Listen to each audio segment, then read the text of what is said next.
In the previous section, we talked about mobile messengers. Now it's time to discuss mobile devices, on which we run not only messengers, but also many other applications that we spend several hours a day on. Mobile devices often replace our real lives, but this is not the subject of discussion in our personal cybersecurity course. Instead, we focus on how to protect your services, accounts, internet browsing, and of course, your mobile devices. Again, it all very much is dependent on what brand you are using and also which specific model of that brand you are using for storing your digital twin. But I want to draw attention to a few important points. Firstly, built-in encryption. In modern mobile devices, this built-in feature is usually enabled by default. Just make sure that it is actually enabled on your device. Secondly, try to disable unnecessary communication methods. It has turned out that, very often, manufacturers include a lot of features by default that you won't actually use in real life.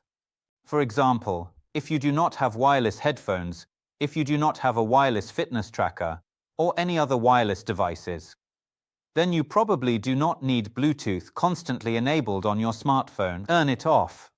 The same applies if you are not using Wi-Fi on your smartphone and prefer to use mobile internet. Turn off the wireless Wi-Fi, because information can be intercepted through these channels, as well as through Bluetooth and Wi-Fi. Someone could try to connect to your device and compromise it if there are vulnerabilities that have not been addressed by timely updates. Consequently, you could lose access to your privacy, your digital data, your correspondence, photos, videos, and files stored on your mobile devices.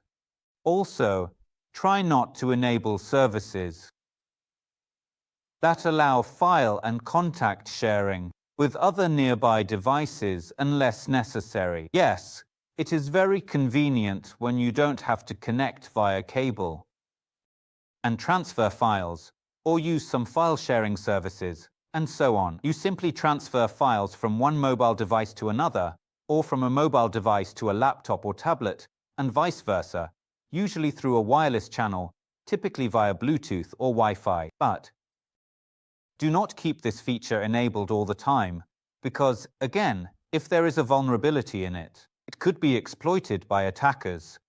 Therefore, check which communication channels are enabled on your mobile devices, and for anything you do not use regularly, try to disable them automatically, turning them on only when needed.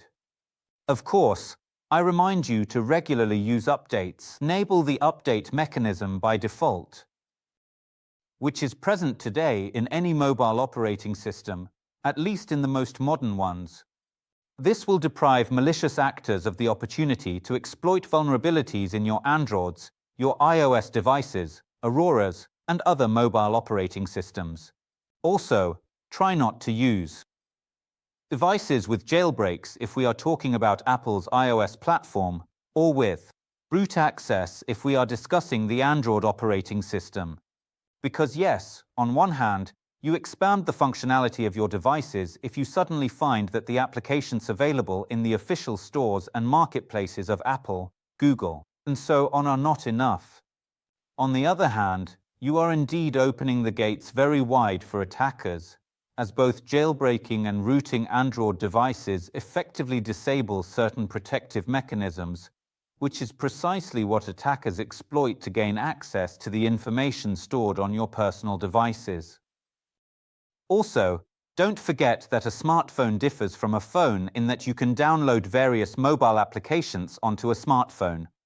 It can be a messaging app, it can be a video streaming app, it can be a weather app, internet banking, some games, and so on.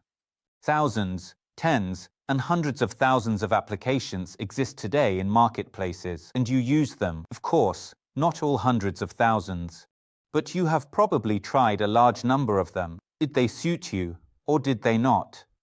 It doesn't matter. What do I recommend paying attention to? The same recommendation applies to browsers and their extensions. Disable everything you do not use. In the case of mobile devices, uninstall any mobile applications that you have not used for a long time, because they can also have vulnerabilities through which someone can access your computer, meaning your mobile computer, of course. Check the source of these applications before downloading. Always check the source of the application you are downloading to your mobile device. If you are not sure, do not download it.